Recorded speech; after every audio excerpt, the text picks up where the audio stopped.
Halo semua, nama saya Muhammad Rizky Alamsyah dan kedua teman saya yaitu Nabila Febianti dan juga Regia Fatia Ayunda akan menjelaskan video tentang Pancasila, modal sosial bangsa di tengah tantangan era revolusi industri 4.0. Kita sebagai masyarakat Indonesia tentunya sudah tidak asing dengan ideologi Pancasila yang dianut oleh negara Indonesia. Namun, apakah kita benar-benar paham dan benar-benar mengerti tentang apa, mengapa, dan bagaimana Pancasila itu? Apalagi di era saat ini yang sudah memasuki era digitalisasi atau era revolusi industri 4.0, di mana teknologi semakin berkembang pesat. Era ini secara fundamental berdampak terhadap perubahan pola pikir, gaya hidup, serta cara berinteraksi antar manusia, dan dapat membuat generasi-generasi milenial sekarang merasa semakin jauh akan rasa kesamaan yang dirasakan oleh generasi-generasi sebelumnya. Maka di video ini kami akan menjelaskan mengenai pentingnya Pancasila sebagai modal sosial di era revolusi industri 4.0. Yang pertama mengenai Pancasila.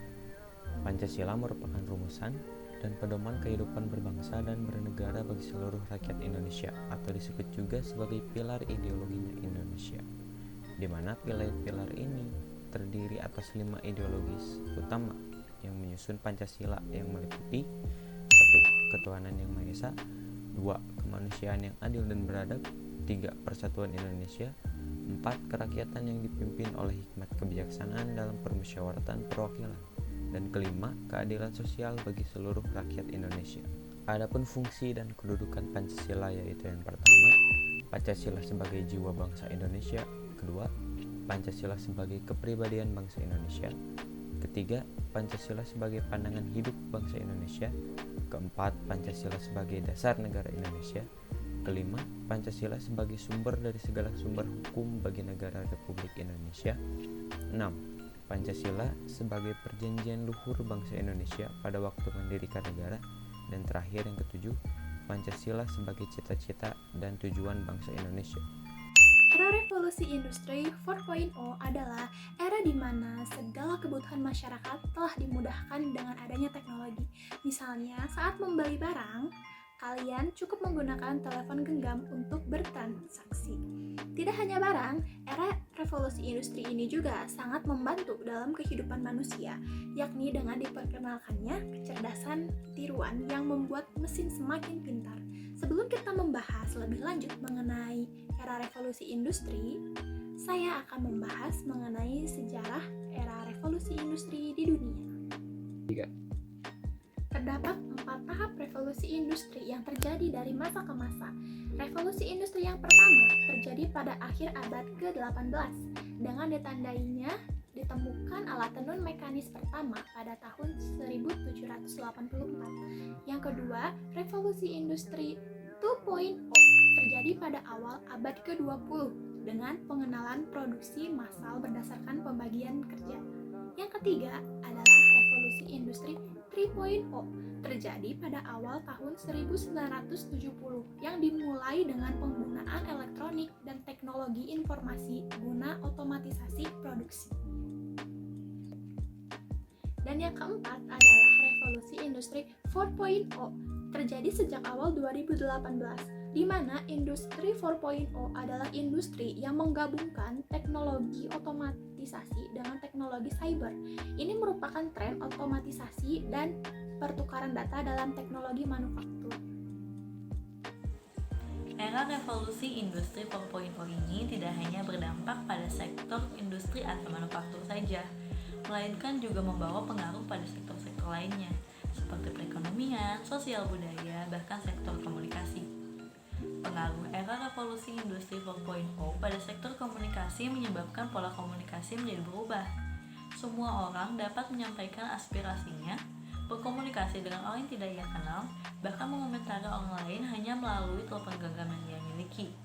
Pada era ini juga terjadi kemungkinan teknologi informasi, komunikasi, serta digitalisasi membuat dunia sendiri atau dunia maya, yakni dunia yang mampu membuat orang yang jauh menjadi terasa dekat dan orang yang dekat menjadi terasa jauh. Teknologi telah membuat dunia makin sempit. Informasi di belahan dunia lain dapat kita terima dalam tempo sepersekian detik. Banjir informasi yang terjadi pada era revolusi industri 4.0 ini menjadi tantangan bagi setiap negara. Negara-negara yang tidak memiliki ideologi yang kuat maka rentan akan tenggelam. Menyadari situasi tersebut, maka pemerintah memiliki tugas yang sangat penting, yakni untuk menggemakan kembali Pancasila. Tidak hanya pemerintah, seluruh komponen masyarakat juga harus turut serta dalam pelaksanaan penanaman nilai-nilai Pancasila. Selain itu, peranan keluarga menjadi sangat penting dalam penanaman nilai-nilai Pancasila dalam kehidupan sehari-hari. Saat ini kita telah masuk ke era revolusi industri 4.0, era yang membawa banyak perubahan dalam segala aspek kehidupan manusia. Tidak hanya berdampak dalam bidang industri saja, melainkan juga mempengaruhi berbagai aspek kehidupan lainnya, seperti aspek ekonomi, politik, hingga aspek sosial dan budaya. Selain itu, era revolusi industri 4.0 ini juga membawa dampak dalam kehidupan sehari-hari bagi masyarakat Indonesia, seperti terjadinya perubahan pola pikir, gaya hidup, serta cara berinteraksi antar manusia. Beberapa bukti nyata dari dampak era revolusi industri 4.0 yakni banyaknya perusahaan yang mengaplikasikan teknologi otomatisasi untuk mencapai efektivitas dan efisiensi dalam kegiatan operasionalnya. Menggunakan sosial media seperti Twitter dan Instagram oleh para politisi untuk menyapa konstituennya. Lalu informasi yang lebih mudah diakses masyarakat melalui telepon genggam. Sekilas, revolusi industri 4.0 memberikan kemudahan dalam berbagai hal. Namun di balik segala kemudahan tersebut, terdapat dampak negatif yang berpotensi menggerus ketahanan nasional. Meskipun mendukung efektivitas dan efisiensi perusahaan, tidak dapat kita pungkiri bahwa teknologi otomatisasi juga membawa dampak negatif, yakni meningkatnya jumlah pengangguran dan juga meningkatnya angka kriminalitas. Penggunaan media sosial secara masif dan intens dalam berinteraksi secara perlahan telah mengikis sikap kerukunan di kalangan masyarakat. Tingginya aksesibilitas informasi yang tidak didukung dengan filtrasi yang kuat juga menimbulkan kerentanan sosial akibat maraknya hoaks dan ujaran kebencian. Dampak negatif tersebut dapat ditekan apabila direspon dengan cepat dan tepat oleh pemerintah yang juga didukung oleh masyarakat Indonesia itu sendiri, yakni dengan penguatan pemahaman akan nilai-nilai Pancasila sebagai konsensus dasar nasional. Berkaca pada fenomena yang terjadi pasca proklamasi kemerdekaan RI 17 Agustus 1945, pada masa itu banyak sekali terjadi penyimpangan terhadap nilai-nilai yang tertanam dalam diri masyarakat. Akan tetapi, ancaman tersebut dapat diatasi karena strategi dan langkah penanganan yang diambil oleh pemerintah berkhidmat pada nilai-nilai yang tertuang dalam Pancasila sebagai dasar negara. Pada masa itu, perasaan senasib, sepenanggungan, serta solidaritas kemanusiaan yang kuat karena pernah dijajah oleh bangsa kolonial selama 3,5 abad memudahkan bangsa Indonesia untuk kembali ke titik sadar tatkala mereka diserang oleh berbagai tantangan yang mengancam persatuan dan kesatuan bangsa. Situasi yang terjadi pada saat ini jelas sangat berbeda jika dibandingkan dengan situasi yang terjadi pada masa pasca kemerdekaan. Ketika banyaknya ancaman dan tantangan kebangsaan yang muncul, khususnya karena pengaruh era revolusi industri 4.0, upaya untuk kembali menggunakan Pancasila sebagai respon filosofis menjadi terkendala. Kendala tersebut dikarenakan masyarakat menganggap bahwa Pancasila adalah sesuatu yang bersifat abstrak. Alih-alih mengimplementasikan nilai-nilai Pancasila dalam kehidupan sehari-hari, masyarakat justru tidak paham apa yang menjadi hal yang paling mendasar dalam Pancasila itu sendiri, yakni nilai-nilai kebangsaan yang terkandung di dalamnya.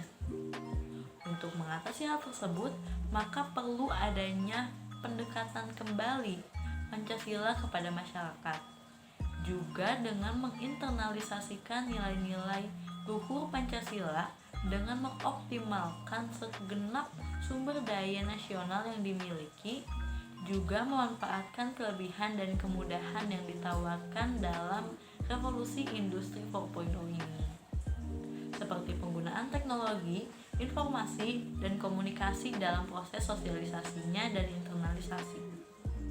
Hal tersebut bermakna bahwa kita sebagai bangsa Indonesia harus bersikap bijak dalam menilai revolusi industri 4.0 ini, di mana di satu sisi kita harus menyaring dampak negatifnya menggunakan Pancasila, namun di sisi lain kita juga harus menggunakan kelebihannya untuk menginternalisasikan nilai-nilai Pancasila itu sendiri di tengah-tengah masyarakat. Dengan implementasi nilai-nilai Pancasila yang konsisten, muatan positif dalam revolusi industri 4.0 dapat dioptimalisasikan bagi kemaslahatan bangsa, sedangkan muatan negatifnya dapat ditekan agar tidak berdampak buruk terhadap ketahanan juga pembangunan nasional.